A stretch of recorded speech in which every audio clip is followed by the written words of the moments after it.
పైకి వచ్చి గుహలో తపస్సు ప్రారంభించిన సంవత్సరంలో కొంతమంది శాస్త్రజ్ఞులు అప్పుడు చెప్పినారు, స్వామి సంవత్సరానికి 3.5 కేజీ విషము తింటున్నారు సంవత్సరానికి అని చెప్పినారు. ఈ మధ్యలో కొంతకాలం ముందు వచ్చేసి స్వామి సంవత్సరానికి 7.5 కేజీ విషం తింటున్నారు అని చెప్పినారు వాళ్ళు. మరి 7.5 కేజీ విషమును మీరు సంవత్సరానికి తింటున్నారు కదా, మళ్ళీ రోగాలు ఎందుకు రావు, నొప్పులు ఎందుకు రావు, ఎందుకు శరీరము మీ స్వాధీనంలో ఉంటలేదంటే విషము తింటున్నారు.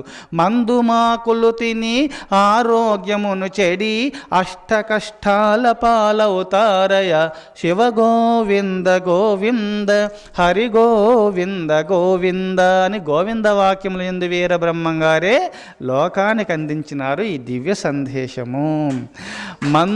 మందులతో కూడినటువంటి ఆహారాలు తింటారు, ఆరోగ్యాలు చెడిపోయి అష్ట కష్టాల పాలవుతారని చెప్పినారు.